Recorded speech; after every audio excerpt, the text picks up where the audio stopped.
everyone, and welcome to our festive season videos. We're going to be looking at one of my absolute favorites. It's sorrel, and I'm sure it's about to be one of your favorites as well.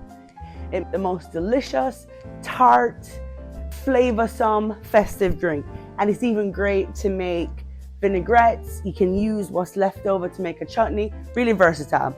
So let's get into the ingredients. So easy to make. A lot of the stuff you might even have at home, especially if you're a June Plum regular. If you're not, I ain't judging you, but what are you doing? First of all, we'll do our first stuff. So we're gonna need an orange and ginger, and then we're gonna we're gonna need some cloves. It's not Christmas without cloves.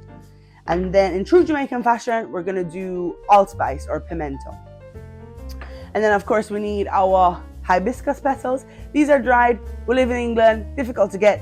But it's just as flavorsome. So go ahead. You can get it at any sort of Afro-Caribbean supermarket. You can order it online. So yeah, hibiscus petals, sugar. You're gonna need some gauze. You don't need it. Just makes it a bit simpler with your spices. Some string to tie your gauze, a peeler, knife, cutting board. So you might have all of this stuff at home, no?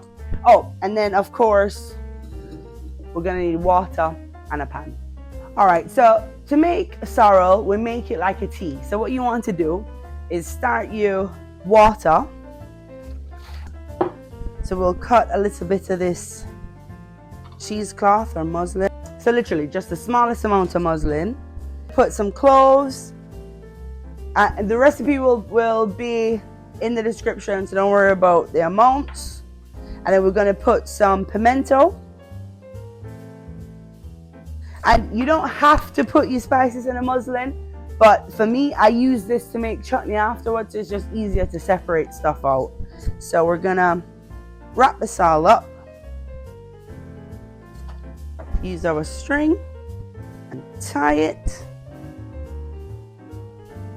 And then what I like to do is use a knife or a rolling pin and just bang the spices a little bit so you release those aromas. So delicious. So there's your little spice packet that goes in. And then for your orange, I look who came to join us.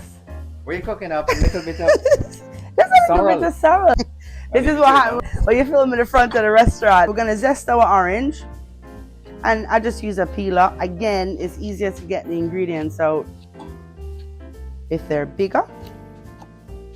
Get extra flavoring. And then cut the orange juice in. And we'll still put the whole orange in. And then we're gonna get our ginger. Give it a little peel. Proceeded to have a little chat with Scott and Vern, who were in for lunch.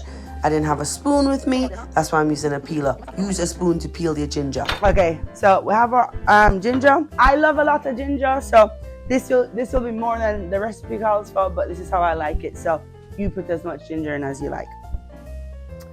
So I'm just gonna cut it into 4 pieces.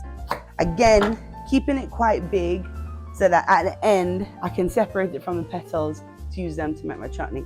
So what we're gonna do now is put this to boil, and we're gonna steep the sorrel like tea in a bizzle. All right, so we've got our hot water where our spices, orange, all of that stuff has been boiling. So now all we have to do is add our sorrel or hibiscus petals and allow it to steep. And then the next step is to sweeten it. So we're gonna allow this to steep overnight, or you can leave it for a couple of hours or whatever. You can use whatever you like. We tend to use granulated sugar for the restaurant, but at home I've used date sugar, agave, honey. So use your sweetener of choice and make it how you like it. I'll show you that in a little bit. And so here we have it, guys. Our sorrel has been steeping overnight, and now we're ready to separate ingredients and strain off our beautiful liquid. As you can see, it's a beautiful, vibrant red color, perfect for the festive season. As an extra step, I like to re-squeeze my oranges to make sure I get all that goodness out. Then it's time to strain. Just look at that beautiful, lush, liquid. To get as much as the liquid out as possible, use the back of a ladle and push on all the ingredients, and again give those oranges another squeeze. You can use muslin or a clean tea towel to get even more liquid out here also. As an extra step, I'm removing the spices and the orange peel because they're going to make a chutney. You can also reboil here or just dash it away. And there you have it, our lush sorrel packed with festive flavors, ready to be sweetened. Alrighty guys, so it's the next day, and as you would have seen, we've straightened the sorrel, so now it's just time to sweeten. So here's our lovely sorrel. Come in, camera woman Laverne. This is roughly 2 liters of sorrel, and I've measured out 375 grams of sugar, and it sounds like a lot. We might not use it all, so it's just a matter of taste really. So I'm gonna go ahead and put probably 3/4 of it in it, and then just whisk it through. And then you want to make sure that all your sugar is dissolved before you add any more. Didn't use all of the sugar. I just used that sort of 3/4 amount, but the recipe will be in the description. So we've got our dissolved sugar. So now it's time for the best part, to drink it. All right, so let's get it poured into our jug. Oh, so lush, look at that color. The nice thing about sorrel is you can drink it warm or cold. I never knew this before England, but in England you need something warm in your belly. So we only drink it cold in Jamaica usually, or I did growing up. So let's make a little sorrel cocktail. So we have ice, and we're gonna go in with our sorrel. Of course you can add the rum of your choice, Ray and nephew. We're just gonna add some dried orange, and some dried lime, and dried ginger. How good does that look? So there we have it, our delicious sorrel. Here's to the best bit.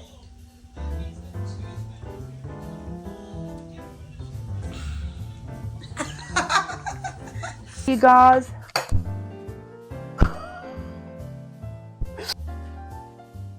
Watch this one, yeah, come interrupt a video now.